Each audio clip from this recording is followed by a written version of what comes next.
thematically what the game is about, is fear, and as Batman instills fear in his enemies, he can beat them. His ability to beat up the guys is affected by how scared the guys are of him before he enters the scene. Oh, okay, so all about intimidation. You know what I want. The more he's intimidated, the less Batman has to do. I like that, yeah.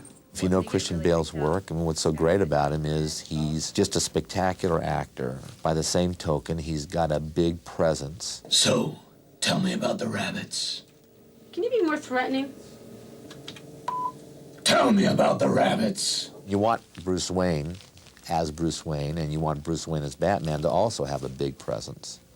So Christian Bale's perfect from that standpoint, and also we had a lot of spectacular actors besides Christian. Computers never came into my generation. My generation, I never had a television until I was 35. We have a computer in our house, and I know what it looks like, and I know which room it's in. I'm still trying to get email on mine. My wife has to do that. Well, I'm a big gamer, so it was a huge bonus of being involved in this. It's great because they actually take a while to kill, you know? The game looks fantastic. It looks awesome. It's very stark and very strong and very steely. The colors and the textures, the sort of atmosphere of the city was definitely there, and also Arkham, where most of my stuff takes place in the movie. It looks suitably terrifying. It was remarkably like the film. Looks like you could spend a lot of time playing around with that one. Now, who is that masked man? I wanted to thank him. Unlike the rest of them, it's not a superhero. Batman's a regular person who just happens to have skills. I was nearly killed by some maniac in black pajamas. I've never done a voiceover for a game before, but it's remarkably simple because I've already rehearsed this part for 2.5 months on Batman. I've played the guy for so long, and you get the voice back immediately. If I may, sir, that sounds remarkably like a gas leak. A lot of the lines that we were doing today were lines from the movie, so you remember them. He's here. The Batman. The great thing is you don't have to lip sync to them. They lip sync to you, so that's the good bit. I want my boat here, now. Get me the hell away from this disaster. If you're doing it in a film, you're matching it to your own lip movements. Please! Somebody! In a game, it's like inventing it for the first time. Rachel can nail Falcone when I deliver him.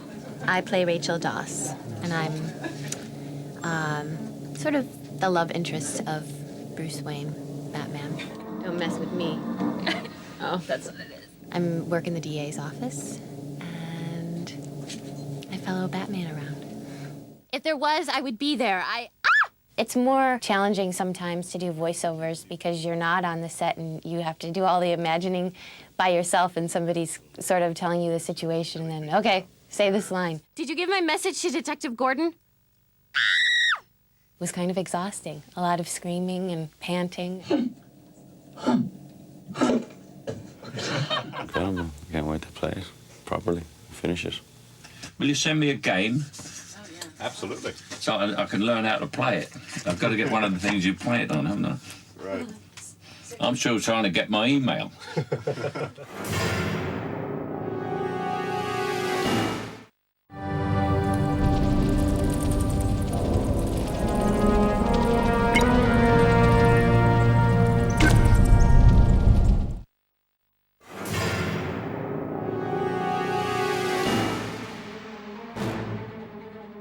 The role of DC in a project like this is to connect the video game team with their creative imagination, with the movie team, and with the rich history of the character.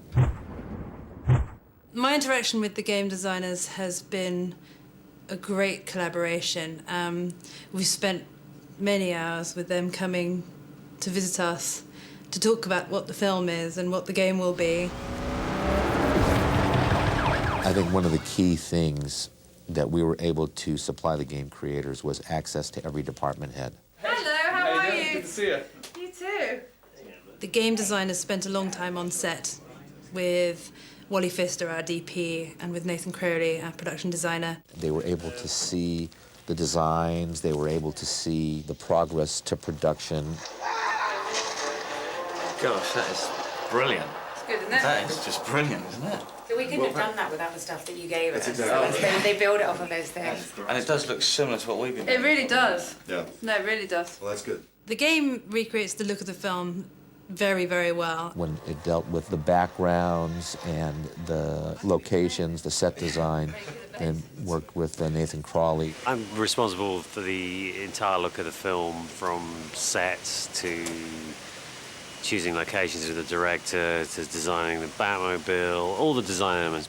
The mood of the game seems to reflect what we're doing on the movie itself. The lighting of the interior environments and the sky and the look of the sets. The folks are very respectful to the color palette as well, which makes a big difference to us as filmmakers. We wanted to make sure that the two worked hand in hand, and that experience has worked well. The game is getting closer and closer to what we've designed. I'm amazed at how much the technology allows the video game to capture as rich a feeling as film does. I was amazed when I first saw bits of the game and how incredible the animation is and the movement of the Batman character. And it seems that that's been very respectful to what Paul Jennings has done in the fights he's designed in this film. The game designers spent a long time talking to our stunt coordinator, Paul Jennings, in an attempt to sort of mirror the Batman's fighting style. In terms of the actual combat and the fighting moves and the finishing moves that Batman uses in the game, they're very similar to what we use in the film.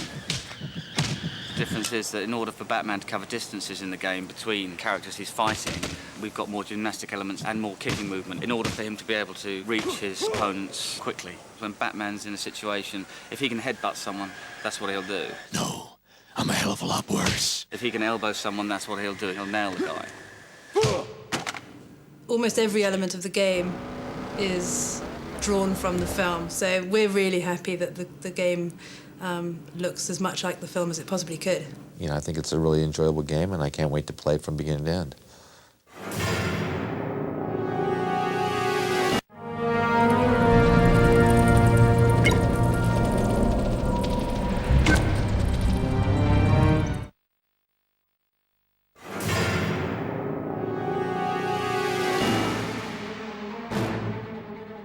This is the Batman that fans have been wanting, which is what's so cool about it. Chris Nolan has just done an incredible job of creating that dark version of the character and making really the true vision of Batman that players have, and that fans have come to expect. This is a return to Batman's roots, and that's really why it's so exciting just to be able to turn his vision of Batman into a game.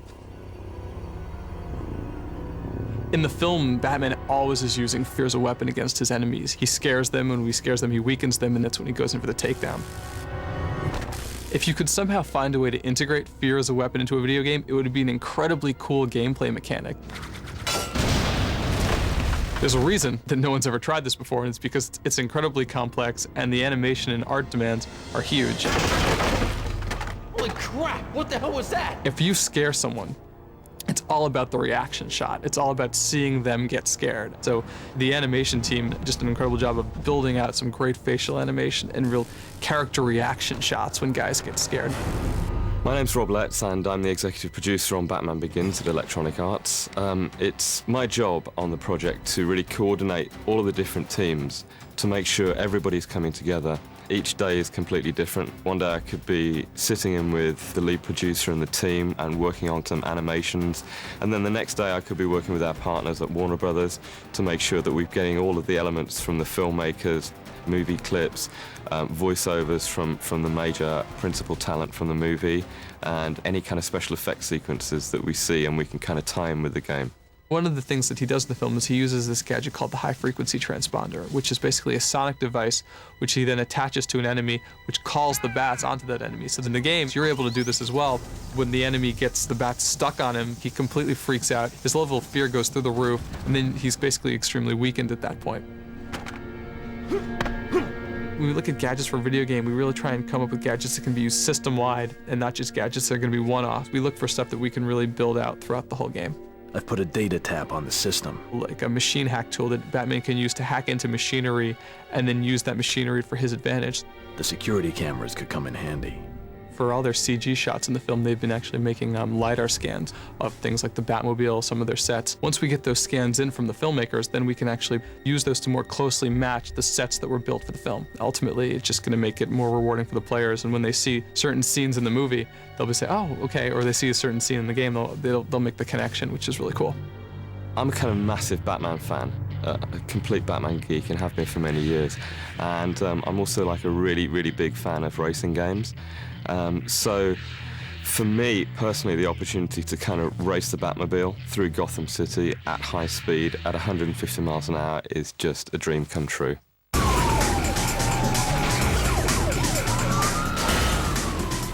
As the filmmakers were shooting the film, the car really began to take on a life of its own, and we realized pretty early on that we had to make the Batmobile a key component of the game. Once we had the Batmobile working, and the special effects working, and the sound and the music, and car parts were flying here and there, and cars were getting sideswiped off the road and flipping up, that's the experience that people want with the Batmobile. Like a cross between a tank and a Lamborghini, and it's just unbelievable.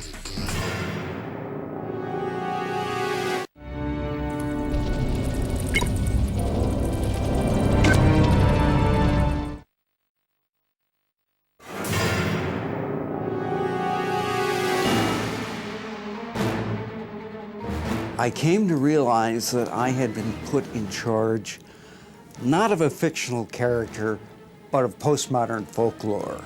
The character had to evolve and had to stay contemporary, yet stay true to his roots, to that essence that made the character popular back in 1939. I found the Batman!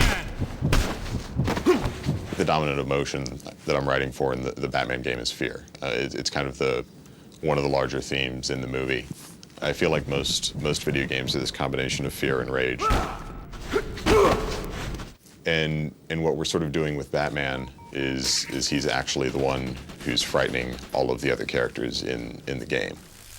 So I had a number of very pleasant afternoons going over JT's scripts with him, talking about the characters, talking about the interpretations, talking about the mechanics of video games.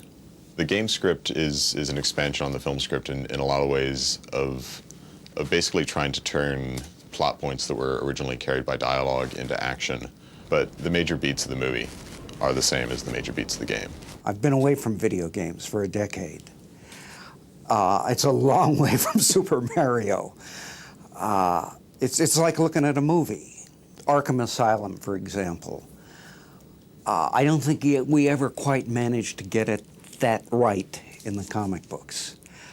My favorite part of working on the game was probably directing the voice actors, because we got so much of the cast from the movie.